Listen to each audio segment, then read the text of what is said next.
Shields. Cody Smith. And welcome to the Wall News Podcast. We have a very special show today.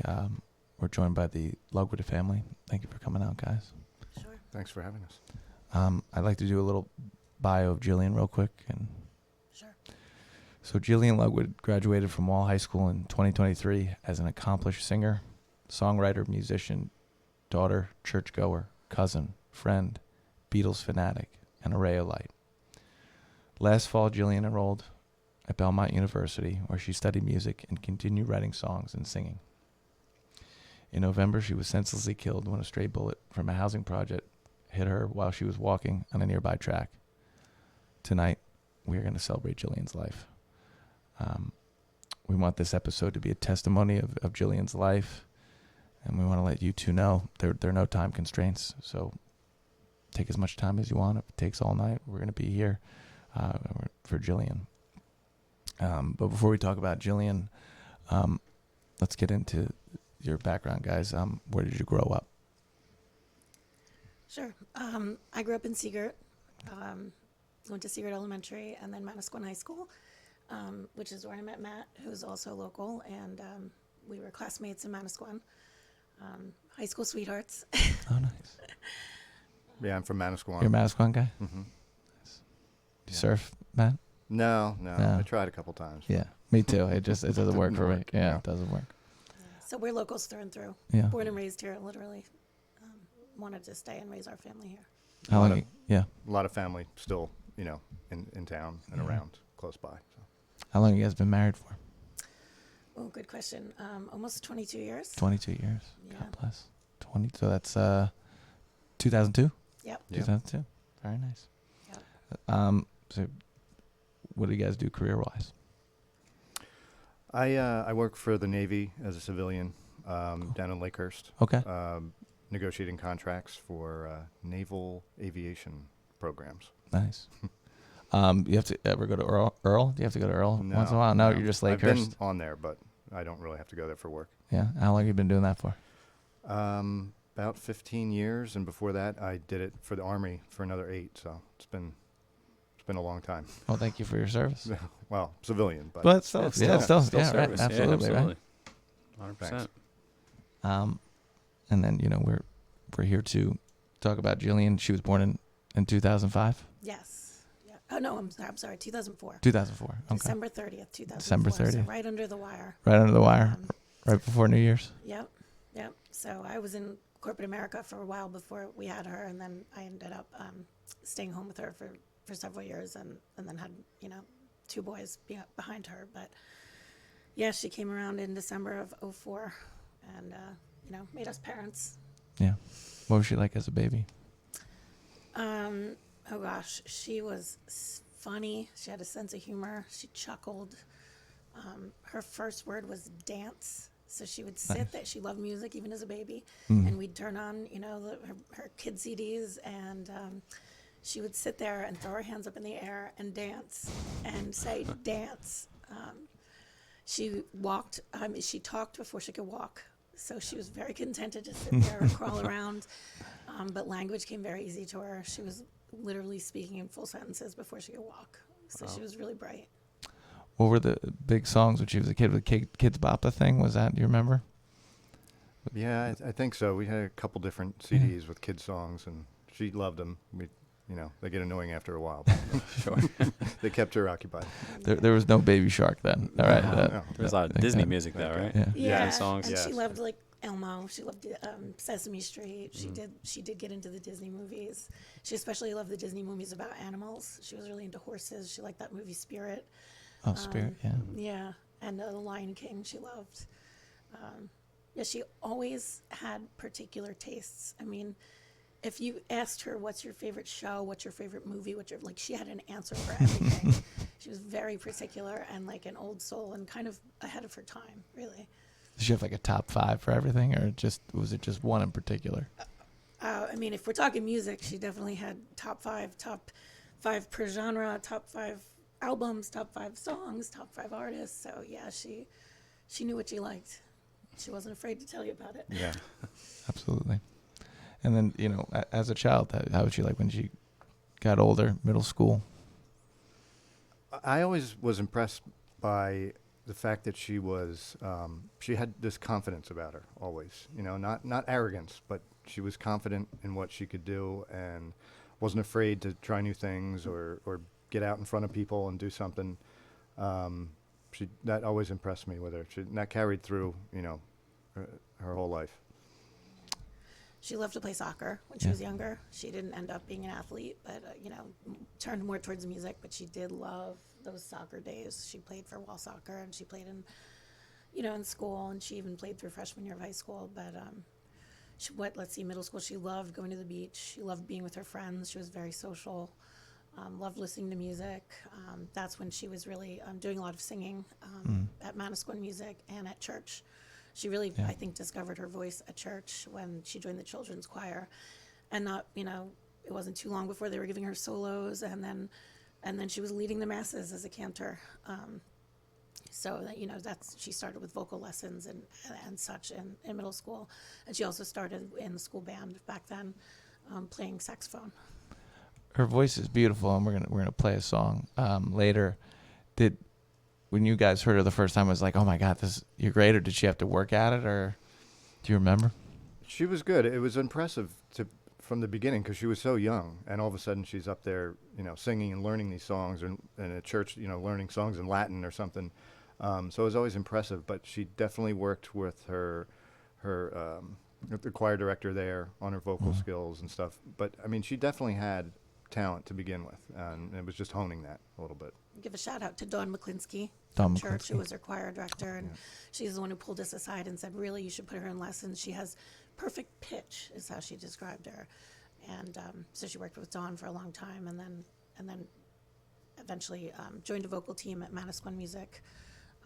But yeah, she was, like Matt said, very impressive, the confidence. I mean, she would get up in front of the entire packed congregation on Easter morning, on Christmas morning, and just belt out these songs at, age 10, 11. And wouldn't even give it a second thought. Yeah. Just Yeah. would get up there and do it. Never had nerves, Like you said, the confidence, the assertiveness, and just when she was done, she'd be like, oh, that was easy, right? Yeah. Pretty much. And people would say, oh, did she work at that forever? And we'd be like, no, because she was Yeah. also very last minute. I mean, she'd work at it the night before for Yeah. an hour and then nail it the next day. That's great. And what church do you guys parishioners at? So we are at St. Mark's in St. Seagirt. That's where she started. We actually moved there from St. Denis because of the children's choir. When she was real young, my parents suggested, you might want to get Jillian involved in this, and that's kind of where it took off. So we stayed there. But we also, she also was a singer at Church in Brielle, too. Okay. So would you say at this point, singing became her hobby, or was there other ones? You said soccer before. Was it just once she started singing, was that it for her? Yeah, I feel like that she really started to take off and grow as a musician. She started her own Instagram page for her music and would just, it's funny, she always went into the bathroom because we have this bathroom with raised ceilings and it's got a skylight in there, and she really liked the acoustics. So she made all these videos of her singing in the bathroom. And people would always say, like, why are you always in the bathroom? And she knew back then, no, the sound is better. Yeah. Sure. So, yeah, I mean, the singing is really, I think, what grew her love of music, at least initially. And then when she picked up the instruments, I mean. Yeah, then it was one thing after another. And It's like just roller coaster after Yeah. that. 4 instruments. Yeah. That's incredible. I mean, perfect pitch, as you said, as her music teacher said, which is very rare, right? Yeah. And then to be able to pick, I got it right here, bass, piano, not in this order, so you can tell us the order, bass, piano, guitar, oboe, and saxophone. Yeah. Yep. 5 instruments. Oh, yeah. Did I? Yeah, I can't count. I've been a public teacher too long. I can't count. She played 2 kinds of sax. Which ones? tenor and alto. Yeah, because she played the alto in the high school jazz band. So, yeah, she could just pick up an instrument and learn it. I was always in such awe of her talent. I wish I could do that. Yeah, me too. What was the first? So she's singing, but what was the first instrument she picked up? So it would have been the saxophone in elementary school band. You know, back when you go to that instrument discovery night and everybody picks an instrument, and most of the girls picked clarinet or flute, and she was like, "I'm going to play the sax." So So that started it. We got her a sax, and she played that in Old Middle School for 3 years. And then when she went to middle school, she continued with band, and they needed an oboe player. So they said, they kind of chose her and said, we think you could be good at oboe. So then she transferred over to oboe. What was the rationale? Like, we think you're going to be good at oboe. Do you remember what the teacher said? We don't know for sure, but I suspect they knew she could handle it. Yeah. She could handle it's the. one of the most difficult bands. Oh, so Yeah. it's difficult. Yeah. Oh, there you go. Perfect pitch. Yeah. Doing the singing lessons, doing all these different things. Yeah. Yeah. She could definitely handle it. So she really loved school band in middle school with Mr. Bryant from Wall Intermediate. And then she started taking instrument lessons at his music school, which is Manasquan Music Academy. So she started taking oboe lessons there and then joined a vocal team there. And everything just grew and grew. She did lots of performances. She sang for their jazz band quite often.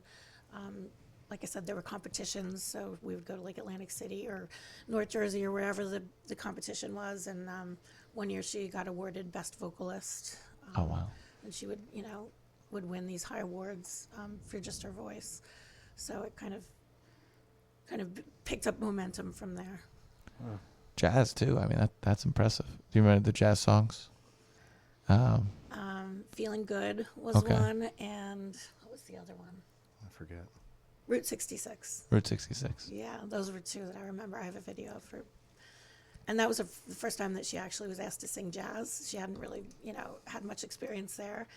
And I remember us standing in the audience being like, wow, she could be a jazz singer. Her voice, the like rich tone that she had just really lent itself to those songs, surprisingly. And, when we were on YouTube before, great cover of Valerie by Amy Winehouse. And that's not easy at all. Yeah. I think a lot of people think they could sing Amy Winehouse, but Jillian really nailed it. Yeah. Yeah, that was one of our favorites that she did. It was one of her go-tos. Yeah. That was her go-to. Yeah. That's and the show we're gonna do Valerie, right? That's Yeah. with that their back pocket Yeah. Yep. song. Yep. Also Something by the Beatles. Ah, Something was one of her, probably her biggest go-to song when she would do her solo performances. It was always worked in.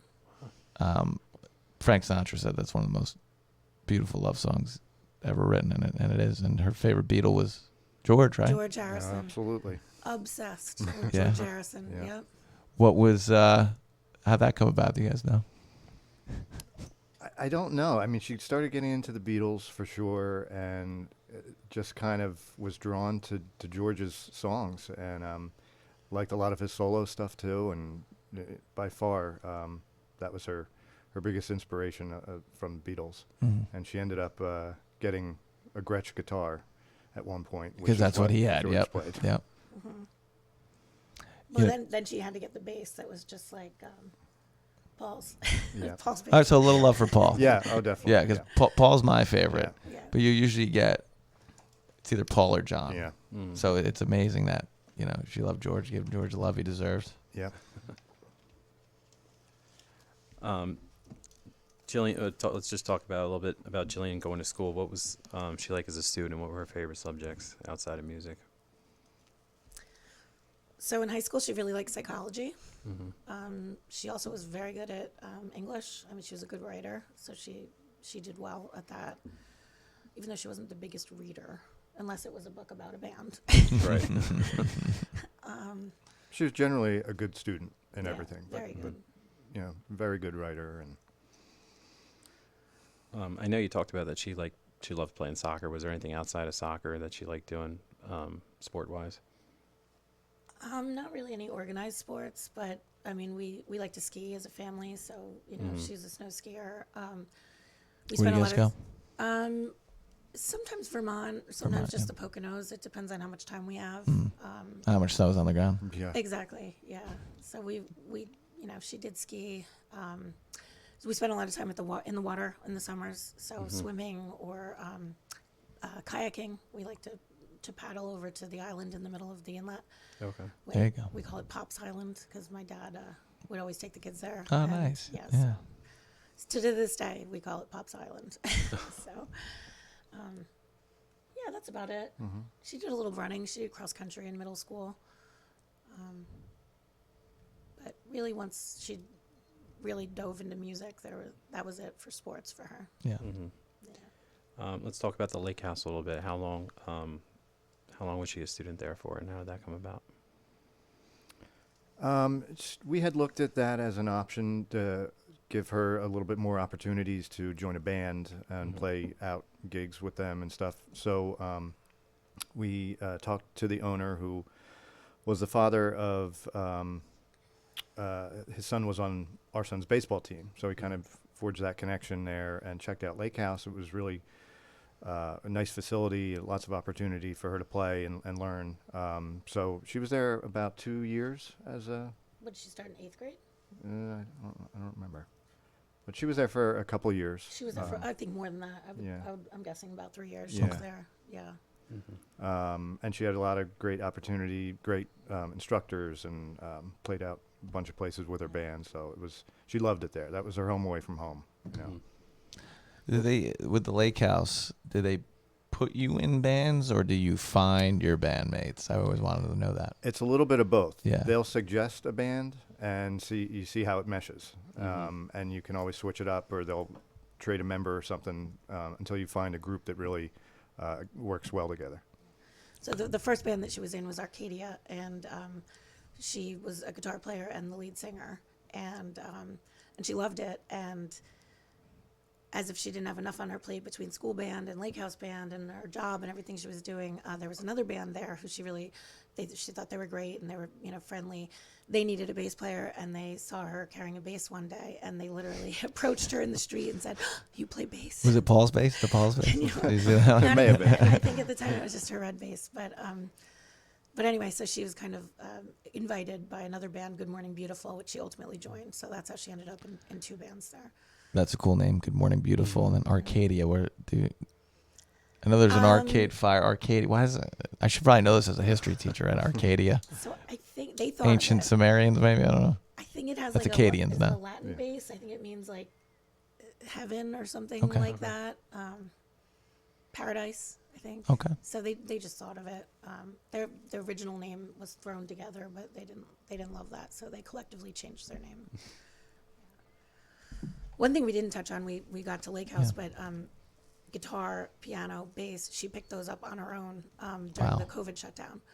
So, all those months of just being bored, and she was a freshman in high school when that all Yeah. started, and she kind of made the most of that downtime by picking up Absolutely. instruments that we had around the house, and she literally YouTubed videos to teach herself how to play. Wow. So, Yeah, Definitely so virtuoso. she had that formal instruction at Lake House and Manasquan and stuff, but most of it, she started on her own, yeah, came Wow. from her just Yeah. picking up an instrument and getting started. figuring it out. Yeah. Yeah. They got her started, and then she just took it all the way. Mhm. Right? Yeah.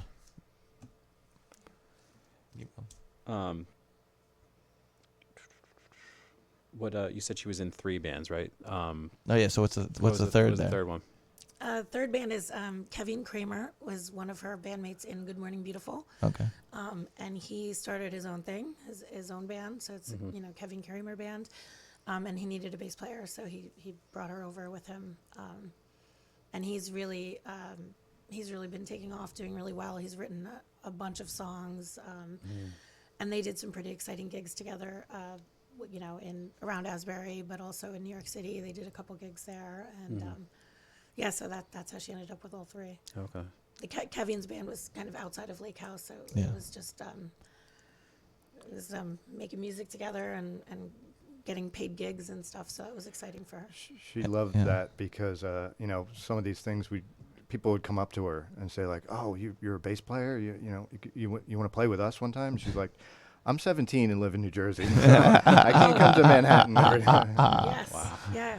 At 2 of those shows, she was literally recruited, and she had to be like, "Well, I'm still in high school. So Yeah. Yeah. I can't come to New York tomorrow." They're looking for bass players in New Yeah. York City. What was it, like the Bowery? Is that still the Testament? Was that the places they play? Kids still In play that these neighborhood. In that Yeah, neighborhood. yeah, Yeah. Yeah.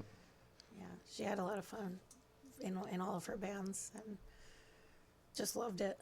We thought, are you really going to have time for all this? And she would not want to drop any of it. Because we'd say, maybe you should, take down one of your, drop out of one of your Lake House bands or we were trying to free up her schedule a little bit, and she did not Yeah. want to give any of it up.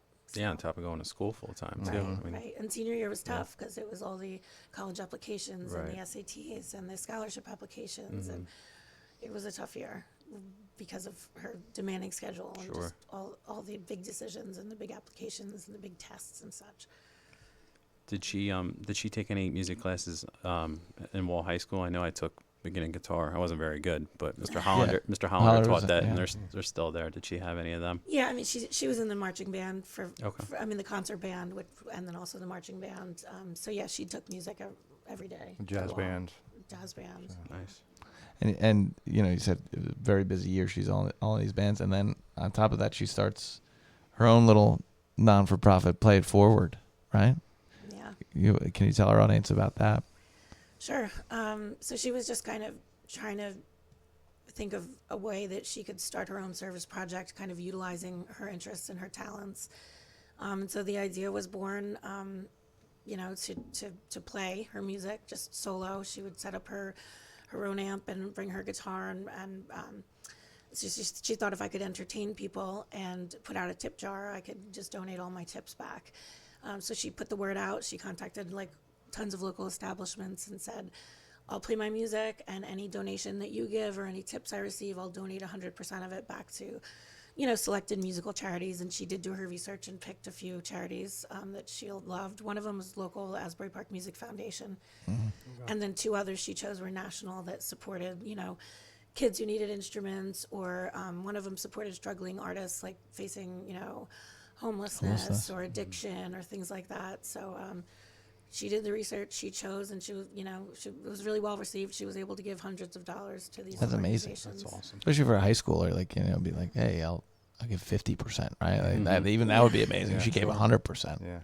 And she did all her self-promotion and advertising and contacted the establishments to get, on their calendar. So she really was her project. Sometimes she'd be running from one gig to the next, literally running.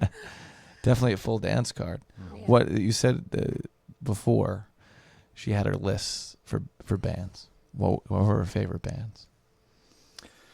I'm sure we could go down local. Yeah. We'll go down It did- whatever it did genre. evolve. It evolved. Yeah. It changed over time. I think she was constantly updating it. But like the Beatles and George Harrison were up Yeah. there. Radiohead, she loved Radiohead. That was her probably number one. Yeah. Karma recent Police is a months. great song, right? Yeah.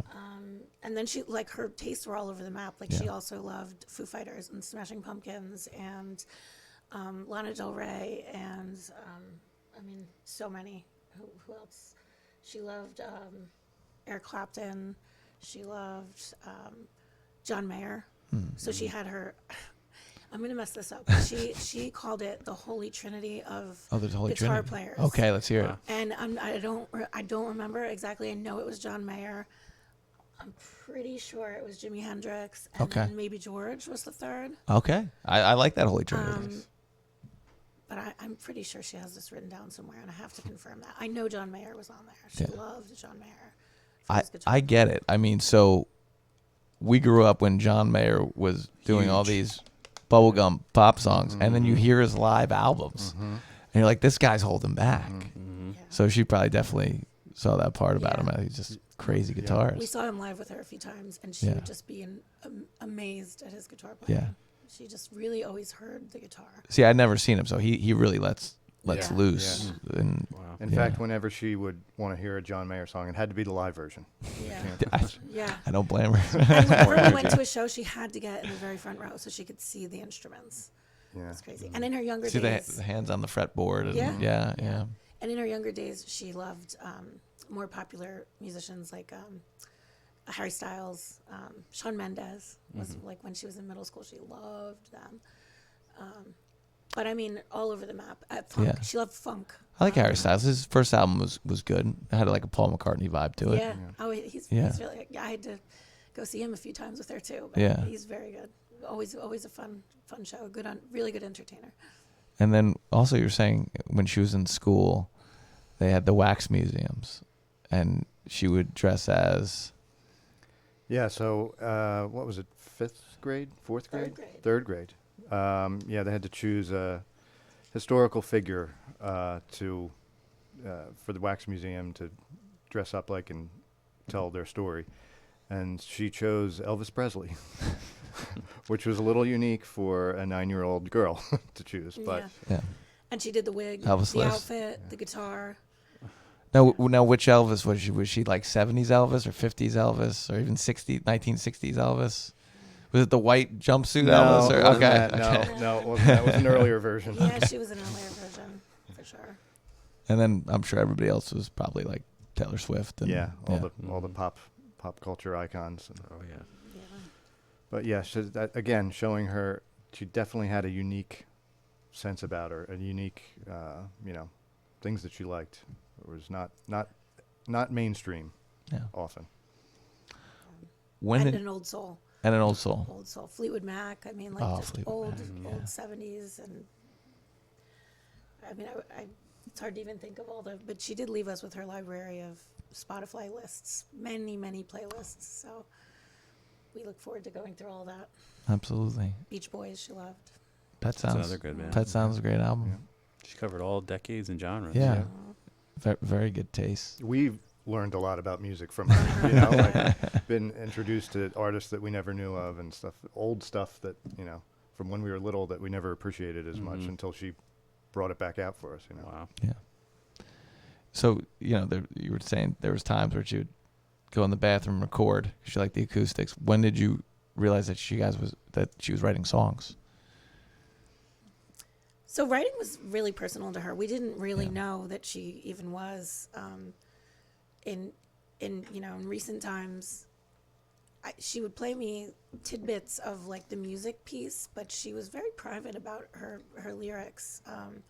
I think all that would have come out in Nashville while she was away at school because she had just started an audio engineering class, and there's a bunch of lyrics on her phone that I found, but she really hadn't shared that part of it with us yet, other than playing us some of the music.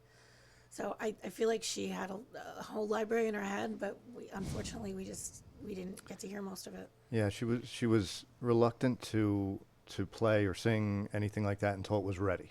Yeah. And a lot of her stuff just wasn't Perfectionist. ready to her. Yeah. So. Yeah. Was it, I know it's like a different generation. Was the lyrics on her phone? Was it notebooks or Phone. phone? Oh, Okay. wow. Yep. Yep. And the notes. Yeah. So I did find one full song, and I found pieces of others, and then I've found a lot of lyrics. I just know that she had incredible things to offer, songs to offer, and it's one of the many devastating things that we won't get to hear most of her music. The one song that you did find was "How Long," which is a beautiful song. Can we play it right now? Of course. Yeah. Sure. We're gonna play "How Long" by Jillian Ludwig, and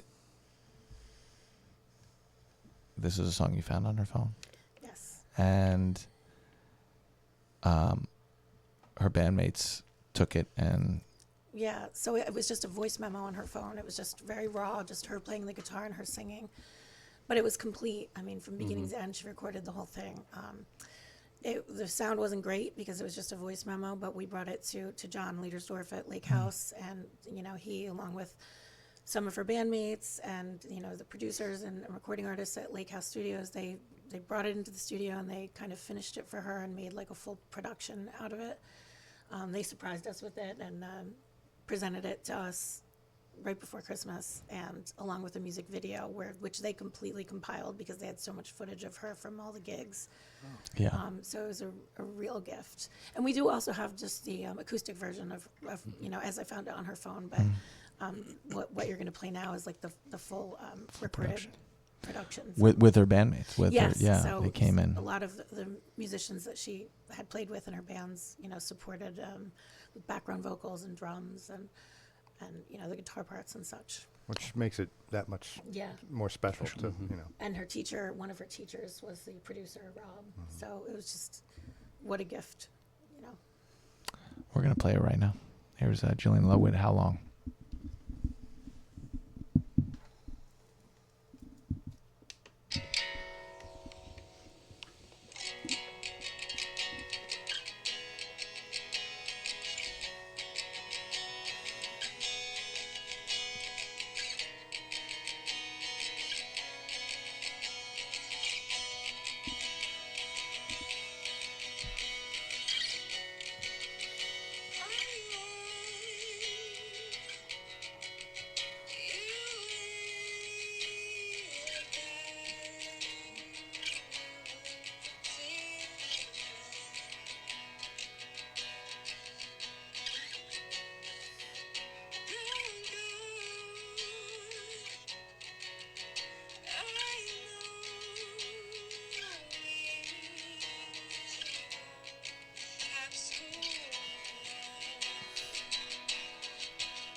was beautiful.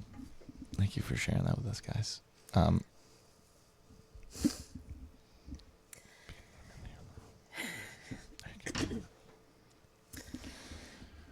just happy that we can still hear her voice. It gets me every time, but Yeah. it also makes me so proud of her and so happy for her. I questioned even really putting this out there in the beginning because, like we said, she's a perfectionist. And if she didn't think it was ready, I think, would she be mad at me for putting this out there? And I think now it's the only thing we've got, and it's so beautiful. It's very beautiful. So we do want to share it. As you guys were saying before, I had and please check out for everybody listening, excuse me, that it's beautifully done. It's a beautiful song. It's a beautiful video. And what you were saying before, that moxie really comes through, that stage presence. Yeah. She really did own the stage Yeah. from what I could see. Yeah, there's some video clips. The video's on YouTube, through Lake House, but the song is also on streaming on Spotify. And Okay, Apple. it's on Spotify. Yeah, Yeah. and Shore Points Records put it on a compilation album this winter, so it is out there on that album. And like I said, if she may not have thought it was ready, but it's still beautiful. And I just think, imagine if she had actually been able to get into the studio and sing that, how amazing it would have been. But it's still amazing, and Incredibly happy to amazing. have it. Yeah. And they say that when you lose a loved one, they send you signs. And sometimes I'll be driving, and the song will just come on, on one of my playlists, obviously. Sure. But I just feel like it's a little wink from her, Right, definitely. Like when you need it the most. Yeah. Yeah. Yeah. And not only that song, some of her other favorite songs, I feel like she does speak to us still through music. Absolutely. You talked about her busy senior year with everything going on, and then she's applying to colleges. What colleges was Jillian looking at? She had a long list. I think she applied to 9 or 10 schools.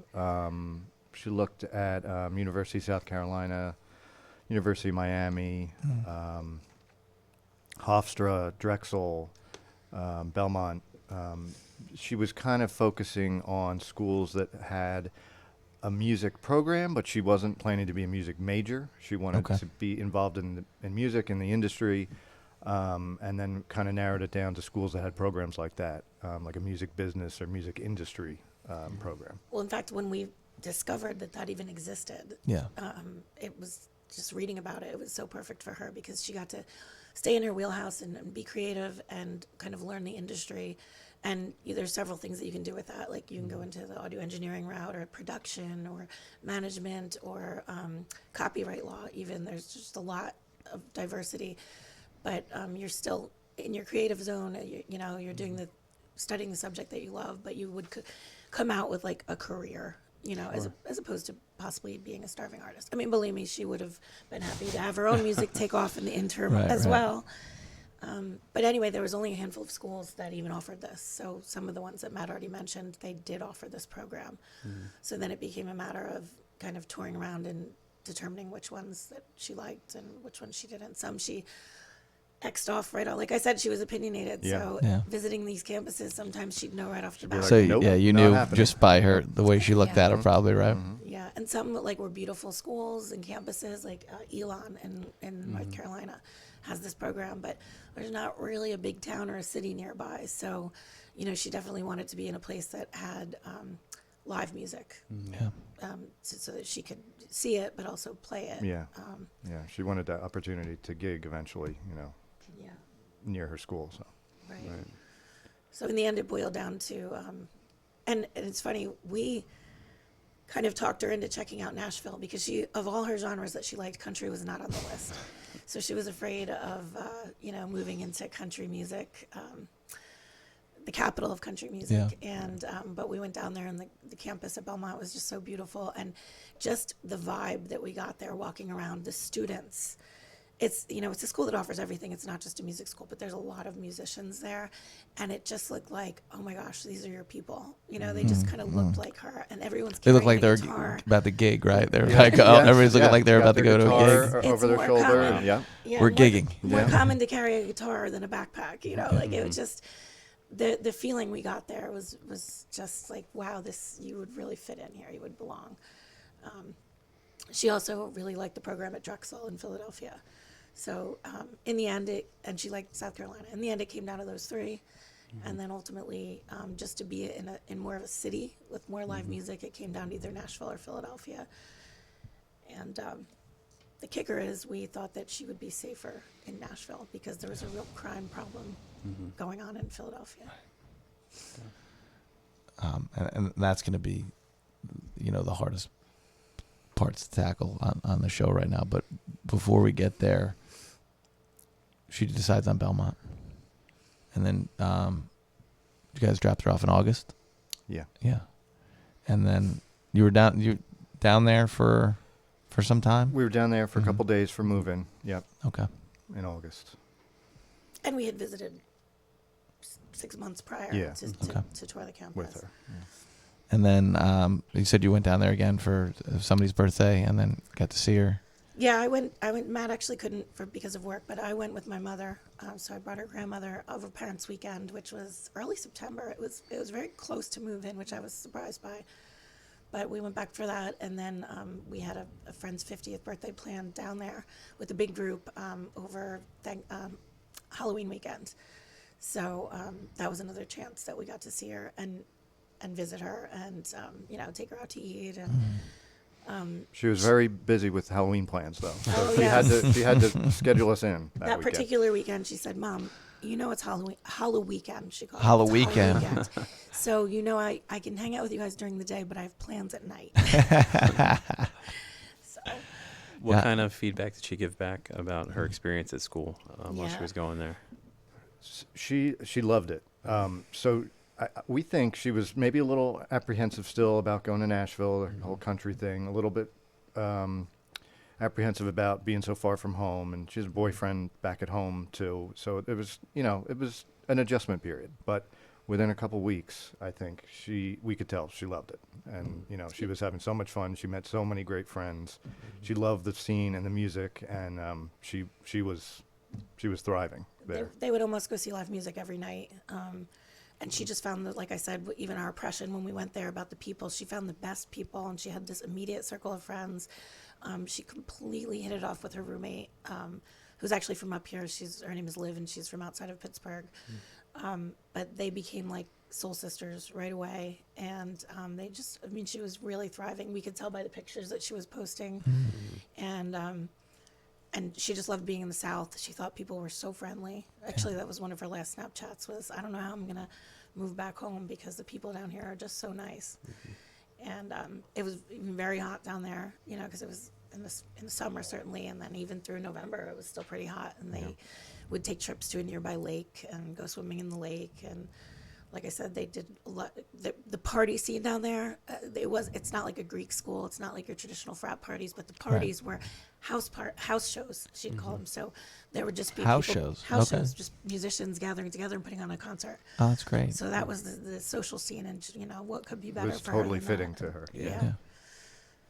She wasn't in the country, but she did get a pair of cowboy Oh, boots. yes, Yeah. Yes.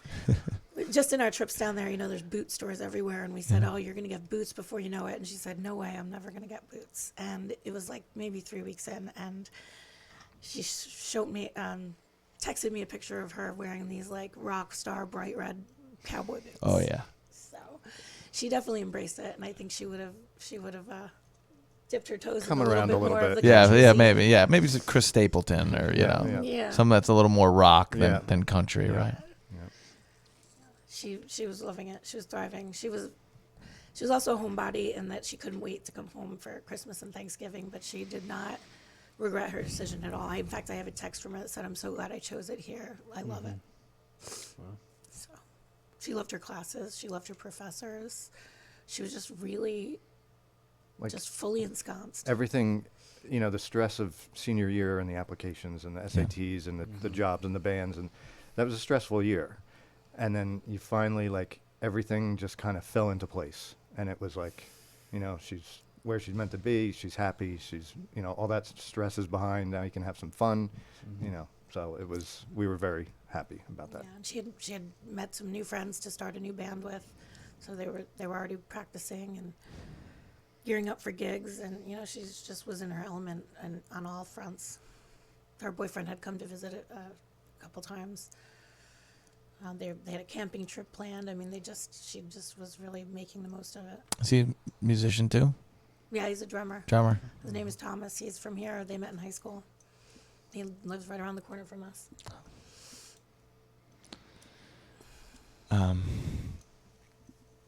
November, where she's walking on a track and She, kind of in line with what we were saying on how well she was doing, she literally had picked up running since she had been there. I think she just, I'm just guessing, but maybe she just wanted to stay in shape, avoid the freshman 15, I don't know. But she started running, and she was so proud of herself. And I have all these texts, because we talked all the time, and we texted all the time, and she would show me pictures of, like, a selfie of her running, and she'd say, oh, I did 2 miles today. And so she found this community park that was only 2 blocks from her campus, from her dorm room. And it had it was fenced in, and it had a track, and so she went there to run, and it was off campus, but it was so close to campus, and you know, she went in the middle of the day, and again, we knew that she was going there and didn't think anything of it. What we didn't know is that one side of the park is a housing complex, which is public housing, which I guess is not the best neighborhood. I mean, no one told her that. We didn't know that. So November 7th, she went for her run, and we were back at home, and I actually hadn't spoken to her that day, which was odd because we talked every day. And so I was calling her, and she wasn't answering in the afternoon, and I called again, and she didn't answer, and then she did call, or her phone called. And I was in the car with my son, and I said, they said, who is this? And I said, who is this? You're on my daughter's phone. So it turns out it was a nurse from Vanderbilt Medical Center calling to say that she had been found unresponsive in a park. They actually didn't tell us what happened specifically to her for some time. But of course I rushed home and set off the alarm bells and told my husband that she was in the hospital and that she was in a park. And again, we even thought, okay, maybe she was dehydrated, maybe she passed out. We didn't go to what happened in our heads until they actually said it. But you know, we called down there, and I spoke to her roommate, and she said, no, I was just with her. She was going for a jog. So her roommate confirmed that that's what she was doing. And I mean, nothing can prepare you for that phone call.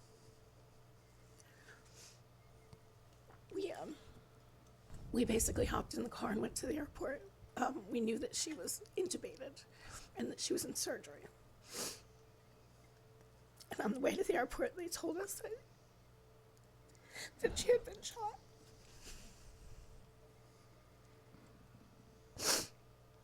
And then it was really, it was just that it didn't look good.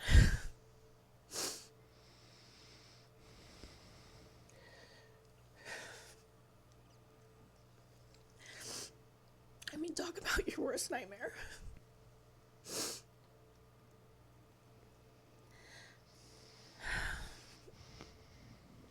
We did make it to Nashville. I mean, the city police picked us up and rushed us to the hospital. And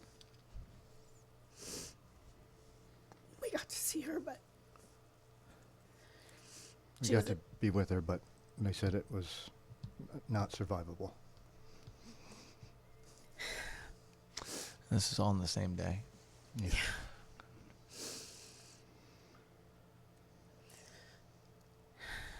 She never woke up. We got to speak with her, but There was too much swelling in her brain.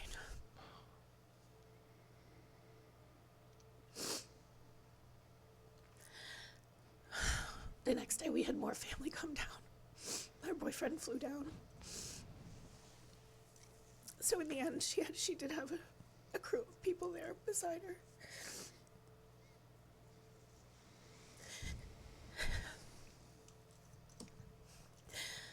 And that's when they told us that apparently she had been hit with a stray bullet, that the shooting was not intended for her. That there was a man who was shooting at a passing car, and she literally just happened to be in the wrong place at the wrong time.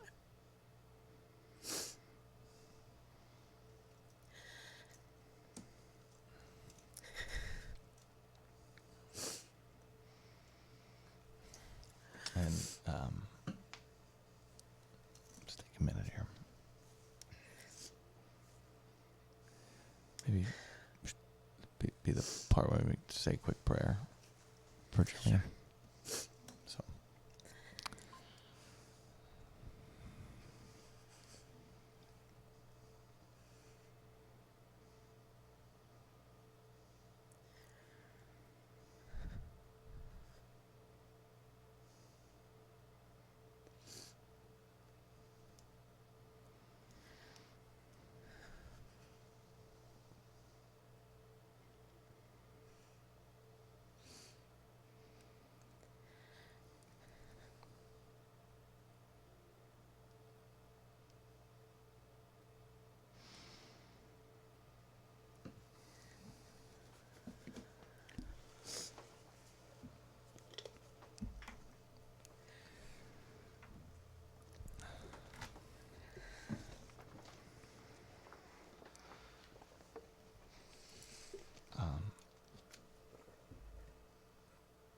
The individual, and I don't even want to say his name. He did things like this before.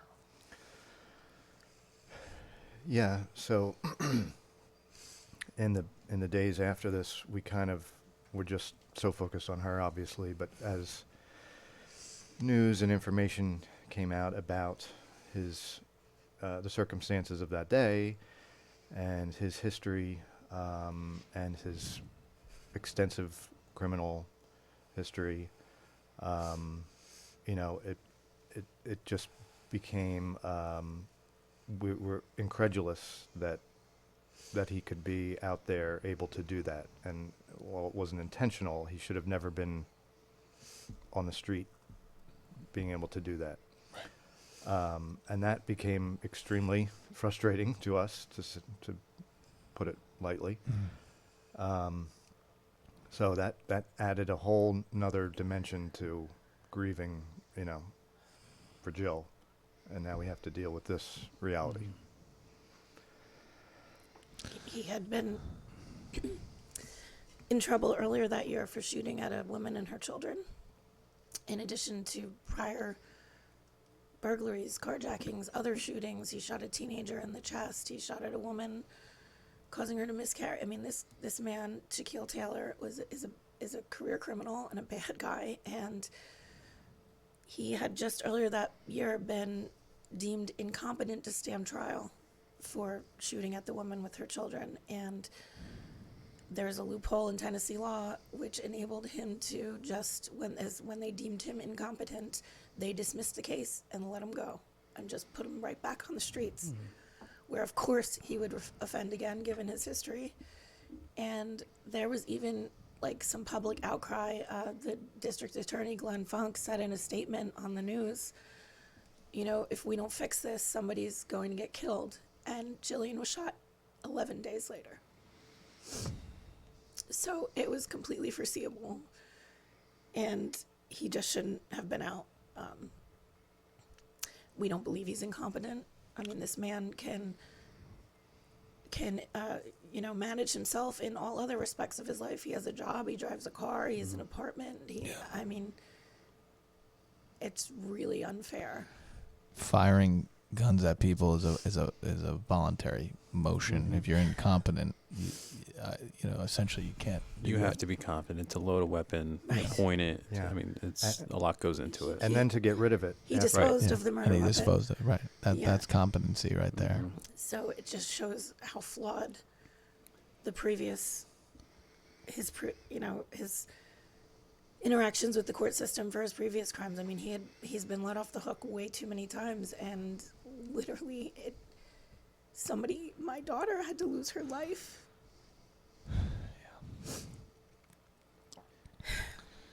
For things to change, because there's been some change in Nashville, in Tennessee. And now, how do they determine competency? Who makes that determination? Is it the doctors, the judges? There's court-appointed psychologists who do evaluations. I mean, we've seen the reports. That's public records. We've seen the documents. Flimsy to me. I'm not a psychologist, but it seems very flimsy. It just seems like there's an agenda to get these criminals out of jail. And, how can you just let him out, which essentially there's a contradiction there. You're saying he's incompetent to stand trial, but yet he's not a threat to himself or others. How could you possibly make that judgment with this man who has already proven that he is a threat to others? Right. So it's so flawed. So many people just didn't do their jobs right and enabled this man to be out on the streets to harm somebody else. And that person was my beautiful, talented, driven, accomplished, whole life ahead of her with so much to offer. She had such a good heart, and she was going places, and he robbed her of that. He robbed us all of her.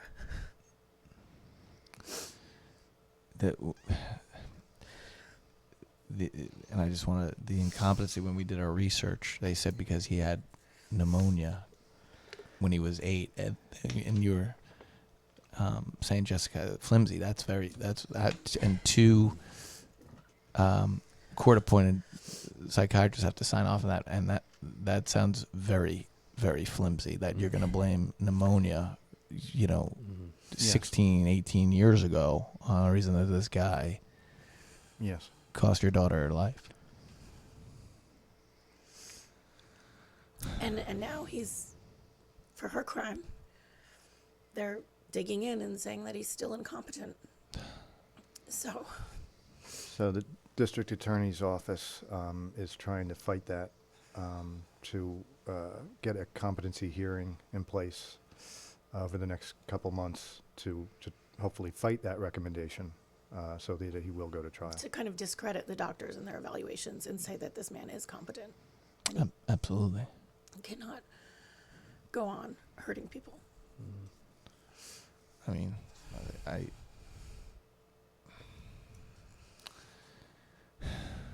and you were also saying that, was it the DA that contacted you guys about changing this loophole? Not the DA. Not the DA, or there was a legislator, right? It was the legislature, yeah. Yeah, they reached out to us, I guess in December or January, kind of noticing that this loophole was in existence, something that they had given some attention to in a previous session, but never passed any legislation on it. Now the focus, this huge story in Nashville and Tennessee, put the pressure back on them, I think, to kind of revisit that and see how they could clean up the laws. So they approached us to see if we would lend Jillian's name to it when they advanced it. So we were honored by that for sure, but needed to kind of see how it was written, because we wanted to make sure that if it went into law, that it would close that loophole. It would have saved her, and it would be, able to save other people. And so, we worked with them they were very kind in letting us be involved in the process. And so that, that's... Yeah, we traveled down there on a number of occasions and testified in front of the House. And it was really hard. I mean, just just saying it's incredible that we're even here to begin with, that this law is even in existence. I mean, it's common sense not to let repeat violent criminals back out on the streets to just hurt more people. Right, because even if he's not incompetent, or if he's not competent, he's still dangerous. He Right. needs to be somewhere where he's not. Exactly. I mean, if you have a mental health problem or you need more facilities or whatever the case may be, like, spend the money on that, because what is a human life worth, you know? So really, I mean, through tears and losing my voice and everything else, you know, we got up in front of these people and the legislature and told like our really personal story, and it really didn't meet much objections. Ultimately, the bill passed the House and the Senate unanimously. Okay. I mean, some people refrained to or abstained from voting, you know, because guns in Tennessee is a hot button issue too. So I think, but really this wasn't about guns. It's not that this was a more gun issue per se, but guns are involved and it's a hot topic in Tennessee. Right. So it had to be kind of marketed carefully, that it's a public safety and mental health issue. Mental health, recidivism. Yeah. Right. So in that respect, it could be like it had bipartisan support. Yeah.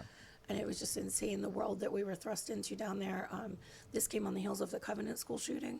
Okay. And so the Covenant School moms were there and would, you know, come over and give us big hugs. And there was just a lot of support from Nashville civilians in general who like said, like, keep fighting this fight. We really need this change, because crime is on the rise down there, like it is in every American city. You know, we can't let criminals just get away without consequences, Right. because it enables them. Absolutely. And they know that.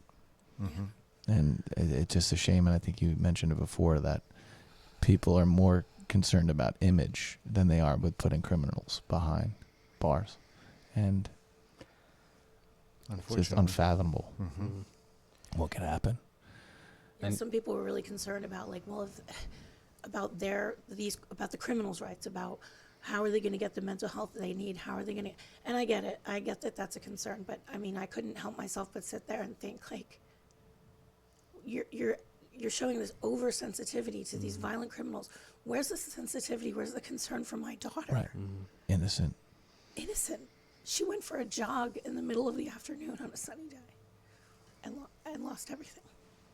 It's time we maybe start putting some emphasis on the victims and public safety rather than on the criminals. I mean, I know that there needs to be a place for them. I know it's more complicated than that, but for me, all I could just see was my daughter. Yeah. Now, you touched on earlier too, how it just doesn't stop with Tennessee. We want to make sure that these other states jump on board so that these loopholes don't lead to another crisis happening. Yeah, we found that each state, and the ones we've looked into, a few, have different laws. So it's not a one size fits all kind of thing. Tennessee obviously had this very big loophole that was common sense fix for. We're taking a look at New Jersey to see what maybe could be cleaned up with the laws here for similar circumstances, and we want to go beyond and look, you know, to other states too. And that's what the Ray of Light Foundation is going to do. I want to talk about that just real quick. Just want to circle back. So the bill passed both houses in Tennessee. Did the governor sign it into law? Yes. Yeah, he did. Yes, we met the governor. He signed Okay. it into law, so that is done. That's why I said there was some change in Tennessee, and we do know that law will save lives. And it's basically anybody who claims incompetency, they have to be in a mental institution. They can't just be out on the street. Yes. Yeah, they get whatever appropriate medical care or attention to hopefully get them back to a state of competency where they can go to trial, or else they would continue to get treatment. But the option is not to be released And it back also, onto the street. It also says they can't purchase a firearm. Yeah. Ray of Light Foundation, which we were talking about off air before. Well, you guys are grieving. The media's calling you guys up, and that couldn't have been easy either. And then it's like, you're dealing with that. You have young children at home, and then it's got to do something for Jillian. It's Ray of Light Foundation. When did you guys put it together that like, hey, this is what we're gonna do? Well, right after, we received so much support and generosity from the community, and telling the story and hearing other people's stories of Jill and playing it forward, it just kind of made sense that we've been shown so much love and generosity. That was her thing, and now we're in a position where we need to do something for her. Why not continue what she started? And that's it was the basis of it. But we wanted to kind of focus on two parts. One, the play it forward kind of thing, raising money, providing music education opportunities, instruments, stuff like that, supporting charities and nonprofits that Jill donated to. But also now we've been charged with this new responsibility to work towards helping in public safety and making sure that tragedies like this don't happen to other people. And we're unfortunately in a unique situation to do that, having lived through it, and now being through the legislative process and just meeting people who've suffered similar tragedies, and it made sense that had to be part of our mission. So yeah, suddenly we had a voice and a platform and media attention, and people from all over the world were writing us letters and saying, like, your daughter is not going to be forgotten. She's going to save lives, and her memory, and her legacy, will live on. And so it wasn't even really a choice. It was like, well, we have to do this. We have to make Jillian's Law apply in other places where it's necessary, because what happened to her is just so preventable, so Absolutely. avoidable. And, we just don't want her death to be in vain. And it's just a way that she, we came up with the name Ray of Light, because Ray, R-A-E, was her middle name. And, it was, everyone always described her as she was such a ray of light. She brought light everywhere. She lit up the room. So it just it fell into place. We had a name, we had a mission, and here we are. And this is just not the life either of us had ever in our wildest dreams envisioned. But now it's like a responsibility that we have. And I happen to be in between jobs anyway, and so this can kind of be I was trying to figure out what my next move was going to be, but professionally, and I wanted it to be something that mattered to me, and obviously I didn't want this, but what matters more, so now it's my mission, and it's carrying on her work and protecting people in her name. And this summer is going to be Ray of Light steps into the light, right? You guys are going to do something. Well, there's so many things that work for Jillian, right? You see it in the Co-Star. Yeah. Asbury Park, they named the stage after her, right? Yeah. You guys touched on community, and now I'll let you guys talk about the July 28th. Yeah, so in December, Lake House Music Academy and Asbury Park Music Foundation put on a benefit concert in Jill's honor. Mm-hmm. Had some of her bands play, local musicians. It was a big event, sold out to 900 people in Convention Hall. And, it was a great tribute, and it raised funds for what would now become the Ray of Light Foundation, so that we could, use those funds to give back. And so now that we're kind of up and running, we're going to produce our own event July 28th at Bar Anticipation Summer Stage, where we'll have a benefit concert called Playing It Forward for Jill Summer Jam. And it's an all-ages event.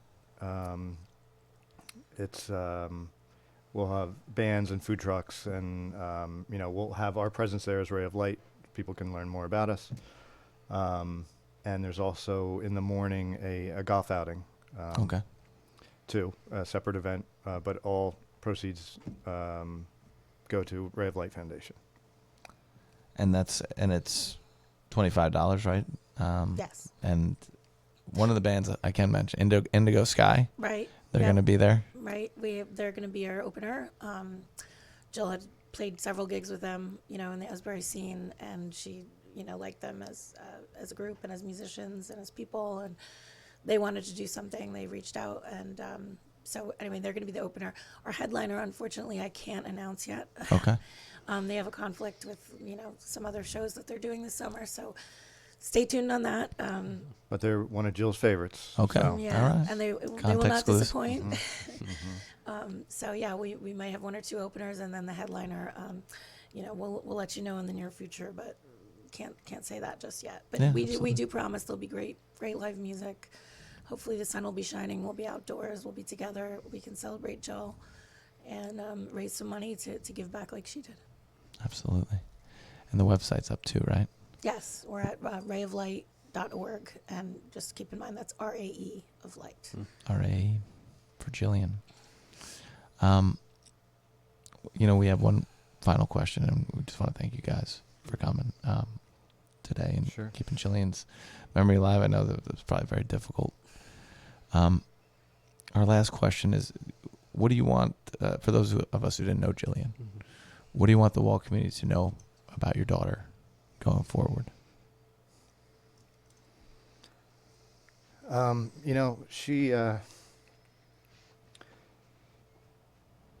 She was excited to be entering the next phase of her life, playing gigs in New York, moving to Nashville, seeing what else is out there in the world, what bigger and better things might she be onto. But she was really excited to come home for Thanksgiving and Christmas. And, a big reason of that is where we live and this community.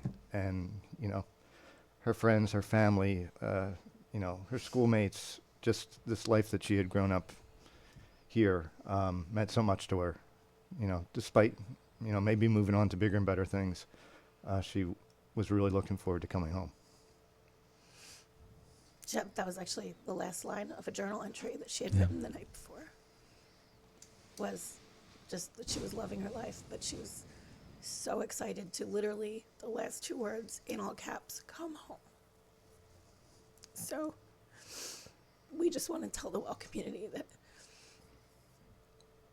thank you for all of your support and generosity. Jill loved it here. She loved it here for a reason. And to her fellow students and, kids her age who are just getting started, just embrace every opportunity like she was doing, because follow your dreams, just follow your dreams. She was, and I'm sure she would have done great things. She didn't have that opportunity, but, make the most of every day that you have here. God bless you guys. God bless Jillian. Whatever you need on our end, plug in the show. We'd like to come down. We've done things for Love Parker and Bobby Scholl. We'd love to help out in any way That's we great. can. Yeah, that'd be in great. memory of Jillian. Any way we can promote it, we will. Great. Thank you. Yeah, appreciate that. All right. Okay, well, again, God bless. Thank you guys for coming. We appreciate Thank you for it. coming. You're Thank welcome. you. Thank you for having us. All right.